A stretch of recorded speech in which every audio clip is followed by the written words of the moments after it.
आप में से कई बच्चे कहेंगे सर अब कैसे हो सकता है? मैंने कहा अभी भी पॉसिबल है, अभी समय गया नहीं है। जो तुमने गलतियां की हैं उनको दोहराओ मत, नई गलतियां करनी नहीं है। सीखना है कि हम बेहतरीन तरीके से पढ़ाई कैसे की जा सकती है। इंप्रूवमेंट डेली अपने अंदर 1% करना है कि कल सर मैंने टारगेट तय किए थे आज पूरे नहीं कर पाया। आत्म मूल्यांकन करो रात को सोने से पहले और सोचिए कि इसको बेहतरीन कैसे बनाना है। जिंदगी में जिस दिन आप अपने आप को बेहतरीन बनाने पे ध्यान देने लग जाओगे ना, आपका टाइम बचने लग जाएगा।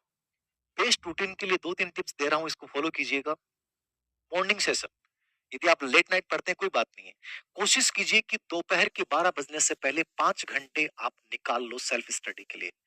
पूरा दिन आपको बड़ा लगने लग जाएगा। 5 घंटे कैसे भी निकालिए, सुबह जल्दी उठिए 5 बजे, 6, 7, 8, 9, 10, 5 घंटे निकाल लीजिए। मैं कह रहा हूँ 4 महीने की पढ़ाई में तुम्हारा पूरा सिलेबस बहुत शानदार कवर हो जाएगा। तुम खुद बोलोगे धीर सर हमने इसको फॉलो किया है। 5 घंटे मॉर्निंग में 12 बजे से पहले निकालिए, आपको पूरा दिन बड़ा लगने लग जाएगा। डिवाइड कीजिए पूरे दिन को। कौन सा टाइम सेल्फ स्टडी के लिए है, कौन सा टाइम नोट्स क्वेश्चंस हल करने के लिए है, किस तरीके से हम पढ़ाई करें। ये चीजें आपको डेवलप करनी पड़ेंगी। आपको क्या बेटर लगता है पढ़ना, आपको कैसे समझना अच्छा लगता है, इस प्रकार से खुद को मोटिवेट कीजिए। तो मॉर्निंग सेशंस में 5 घंटे जरूर निकालिए 12 बजे से पहले, ठीक है? नोट्स बनाना बंद कर दीजिए, नोट्स वोट्स में टाइम नहीं बचा आपके पास। 6 महीने 7 महीने जब एग्जाम में होते हैं, किताबों को पढ़िए, किताबों में उन चीजों को लिखिए और किताब में मेंटेन कीजिए अंडरलाइन करके। मैं मेरी किताब दिखाऊंगा आपको कॉलेज लेक्चर के टाइम, स्कूल लेक्चर टाइम। मेरी किताब आपको 5 बार रंगीन मिलेगी। मैंने 5 बार रिवीजन किया, 3 बार रिवीजन किया, तो उसमें से मैंने ये देख लिया कि यार दूसरे रिवीजन में मुझे समझ में आया कि यार ये चीज इतनी इंपॉर्टेंट नहीं है, इसको अपन छोड़ सकते हैं। तीसरे रिवीजन में समझ में आ गया ये सबसे क्रीम है, ये देसी घी है, ये लूनिया घी है, इसको खा लो और बाकी जो है उसको डालडा को छोड़ते जाओ। ये चीजें आपको खुद को बनानी पड़ेंगी भाई, ये बहुत जरूरी है। तो बेस्ट रूटीन जीना है, डिस्कशन करो अच्छे लोगों के साथ। मैं ये भी नहीं कहता कि तुम किताबी कीड़े बन जाओगे। लोग परीक्षा का टाइम टेबल आने के बाद टेंशन में आ गए अब क्या करें, अब बहुत पढ़ेंगे। 18 घंटे पढ़ने से सिलेक्शन नहीं होता है, 14 घंटे पढ़ने से सिलेक्शन नहीं होता है। तुम क्वालिटी वाले 8 घंटे निकालो, क्वालिटी वाले जिसमें ओवर थिंकिंग नहीं हो, जिसमें तुम्हारा फोन एयरप्लेन मोड पे हो मैक्सिमम, कोई नोटिफिकेशन ऑन नहीं हो, कोई अनावश्यक आपके फोन में ऐप नहीं हो। हमने पीजीबी प्रोग्राम के हर बच्चे को ये चैलेंज दिया है कि उनके फोन में 3 से ज्यादा ऐप नहीं होंगे, नोटिफिकेशन ऑफ रहेगा। ये चीजें करनी पड़ती हैं सर। और 8 घंटे निकाल लो। 8 घंटे में भी मस्त होके पढ़ना है। मस्त मौलापन जान गए ना आप? तनाव वाली नहीं पढ़नी है, मेरे पर्सन आएँगे कि नहीं आएँगे, सिलेक्शन होगा कि नहीं होगा, सर बर्बाद हो जाएँगे, नहीं हुआ तो हम सब कुछ छोड़ के आ गए। इन सब चीज़ों से हट के कोशिश करो कि सर मुझे अपना बेहतरीन देना है और खुशी के और आनंद के साथ देना है। पढ़ाई में भी आप आनंद जिस दिन फ़ील करने लग जाओगे, 8 घंटे सिर्फ माँग रहा हूँ तुमसे 2025 के। 6 महीने बाद तुम एग्ज़ाम देने जाओगे, आप खुद कहोगे धीर सर भीड़ से अलग हो चुके हैं। थोड़ा-सा मस्ती के साथ, आनंद के साथ पढ़ाई लेना शुरू करो। एक अच्छा रूटीन बनाओ।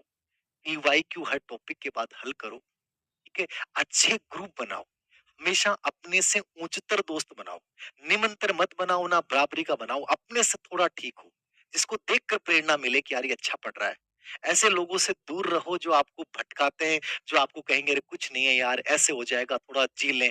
देखो ज़िंदगी में कैरियर बनने के बाद जीने का मज़ा कुछ और है।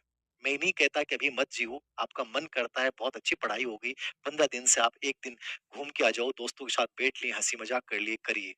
लेकिन एक बार करियर को सर्वोच्च प्राथमिकता दें। यदि सच में तुम्हें अभी ये लगता है, उसके बाद ज़िंदगी वैसे बहुत खूबसूरत होती है।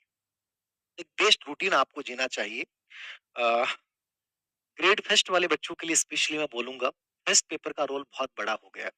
क्यों हो गया है? क्योंकि हार्ड हो गया पहले से। 40% नंबर है। सेकंड पेपर में सब बच्चे ठीक-ठाक पढ़ाई करते हैं। सेकंड पेपर में आईसीटी और पेडागोजी 40 नंबर की आएगी अब। ठीक है, पहले टोटली 40 नंबर की आती थी, साइकोलॉजी भी थी, अब साइकोलॉजी फर्स्ट पेपर में आ गई। तो फर्स्ट पेपर में 40% नंबर लाना चैलेंज हो जाएगा। तो फर्स्ट पेपर को थोड़ा मैनेज कीजिए। फर्स्ट पेपर में कौन से ऐसे टॉपिक्स हैं जहां से लगातार प्रश्न आते हैं, स्कूल मैनेजमेंट, साइकोलॉजी के डालने से बहुत हार्ड हो गया है फर्स्ट पेपर, ठीक है? अब मैथ रीजनिंग बहुत सारे बच्चों को नहीं आती, तो कौन से पार्ट को अपन छोड़ सकते हैं, वो एनालिसिस कीजिए। लेकिन इस पार्ट को मैं सीख सकता हूँ, उसको सीखने की कोशिश कीजिए। इंग्लिश, हिंदी, विज्ञान को कैसे बेटर बनाया जा सकता है, कम समय में कैसे तैयार किया जा सकता है, कौन से ऐसे टॉपिक्स हैं जहां से लगातार प्रश्न आते हैं फर्स्ट पेपर में, उन टॉपिक्स को थोड़ा अच्छे तरीके से तैयार कर लो। यदि आप ये सोच रहे हैं कि मार्केट से मैं कोई किताब ले आया, उसके रट्टे मार लूंगा, सिलेक्शन नहीं होगा। मैं भीड़ वाली रणनीति पे नहीं जाना चाहता। मैं चाहता हूं आप अपना एक मतलब अपना एक माइंड में इमेजिनेशन क्रिएट करो कि स्कूल मैनेजमेंट में टोटल क्वालिटी एजुकेशन पे ये प्रश्न आ रहा है, एसआईआरटी से ये प्रश्न आ रहा है, आरटी 2009 में नई चीजें जुड़ गई, यहाँ से ये प्रश्न आएगा। मतलब कंप्लीट जैसे मेरे दिमाग में चलता है कि यार मैं ये टॉपिक पढ़ रहा हूँ, ये पार्ट पढ़ रहा हूँ, यहाँ से ये चीजें बहुत महत्वपूर्ण है। ऐसे ग्रेड सेकंड के अभ्यर्थी करें, आप पूरे पाठ्यक्रम का एनालिटिकली अपने दिमाग में इमेजिनेशन बनाओ।